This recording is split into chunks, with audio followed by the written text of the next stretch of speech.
नमस्कार दोस्तों, स्वागत है आपका वैदिक वेदांता चैनल पर, जहां हम वैदिक शास्त्रों और पुराणों की अद्भुत कथाओं को आपके साथ साझा करते हैं। आज हम बात करेंगे एक ऐसे महापुरुष की जिन्हें एक ओर उनकी अद्वितीय विद्या और ज्ञान के लिए जाना जाता है, वहीं दूसरी ओर उनके अहंकार और गलतियों ने उन्हें पतन की ओर धकेली। जी हाँ, हम बात कर रहे हैं रावण की। तो आइए इस महान और रहस्यमयी व्यक्तित्व के जीवन पर एक गहन दृष्टि डालते हैं और जानने की कोशिश करते हैं कि रावण कौन थे, उनके जीवन के प्रमुख घटनाक्रम क्या थे और उनसे हमें क्या सीखने को मिलता है। रावण का नाम सुनते ही हम अक्सर उसे एक खलनायक के रूप में देखते हैं, लेकिन क्या आप जानते हैं कि वह शिव का अनन्य भक्त और महान विद्वान था। उन्होंने कठोर तपस्या के बाद भगवान शिव से अमृतत्व का वरदान मांगा था। रावण ने भगवान शिव के सम्मान में शिव तांडव स्तोत्र की रचना की, जो न केवल उनकी भक्ति का प्रतीक है बल्कि संगीत की अद्भुत कला भी दिखाता है। रावण ने ब्रह्मा से प्राप्त आत्मलिंग को अपने हृदय में धारण किया, जिसके कारण उसे त्रिलोक में अजेय माना जाता था। रावण का ब्रह्म ज्ञान इतना व्यापक था कि उसने न केवल 4 वेद बल्कि 6 वेदांगों में भी महारत हासिल की थी। वह ज्योतिष का अद्वितीय ज्ञाता था और सभी प्रकार की विद्याओं का मर्मज्ञ था। उसकी विद्वता की छवि इतनी गहरी थी कि उसे दशानन यानी 10 सिरों वाला कहा गया, जो उसके ज्ञान और बौद्धिक क्षमता का प्रतीक था। रावण केवल विद्वान ही नहीं था, वह एक अद्भुत वास्तुकार भी था। लंका नगरी को जिस प्रकार रावण ने बनाया था, वह वास्तुकला का अनुपम उदाहरण है।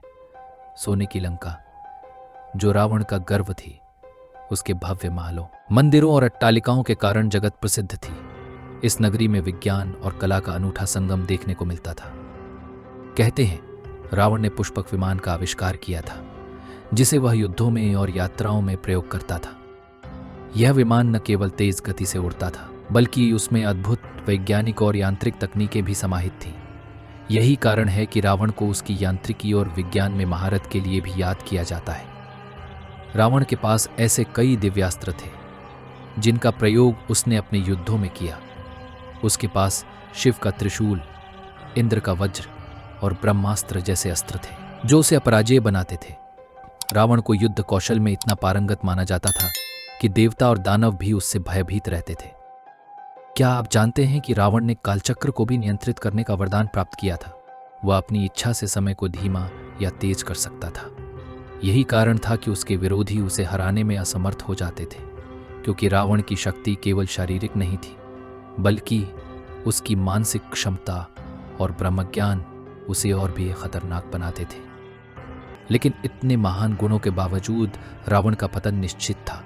अहंकार और अधर्म उसके पतन के मुख्य कारण बने। जब उसने सीता का हरण किया, उसने एक ऐसा युद्ध आमंत्रित किया जो उसे अपने अतीत के ज्ञान और शक्तियों से परे ले गया। रावण ने अपने अंदर के अहंकार को इतना बड़ा कर लिया कि उसे धर्म और अधर्म के बीच का अंतर नजर आना बंद हो गया। राम के साथ युद्ध में रावण की हार इसलिए नहीं हुई कि वह शक्ति में कम था, बल्कि इसलिए हुई कि उसने धर्म के मार्ग से भटककर अधर्म का मार्ग चुना था। यही रावण की सबसे बड़ी सीख है। चाहे आप कितने भी ज्ञानी और शक्तिशाली हों, अगर आप अहंकार और अधर्म के रास्ते पर चलते हैं तो आपका पतन निश्चित है। रावण का जीवन हमें यह सिखाता है कि ज्ञान और शक्ति महत्वपूर्ण है, लेकिन इन्हें सही दिशा में इस्तेमाल करना आवश्यक है। रावण से हमें यह सीख मिलती है कि चाहे आप कितने भी महान क्यों ना हो, अगर आपके अंदर अहंकार आ जाए और आप सत्य के मार्ग से भटक जाए तो अंततः पतन निश्चित है। ज्ञान का उपयोग विनम्रता और धर्म के साथ करना चाहिए, अन्यथा वह विनाश का कारण बन सकता है। रावण ऐसा उदाहरण है जो यह सिखाता है कि सबसे बड़ी चुनौती हमारी अपनी मनोस्थिति और अहंकार को नियंत्रित करने की है।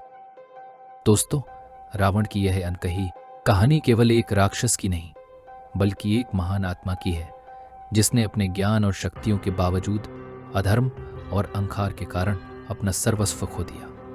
हमें यह कहानी सिखाती है कि जीवन में विनम्रता, सत्य और धर्म का मार्ग ही सबसे श्रेष्ठ है। अगर आपको यह वीडियो पसंद आया हो तो हमारे चैनल वैदिक वेदांता को सब्सक्राइब करें और इस वीडियो को लाइक व शेयर जरूर करें। अगली बार फिर मिलेंगे एक और अद्भुत कथा के साथ। धन्यवाद।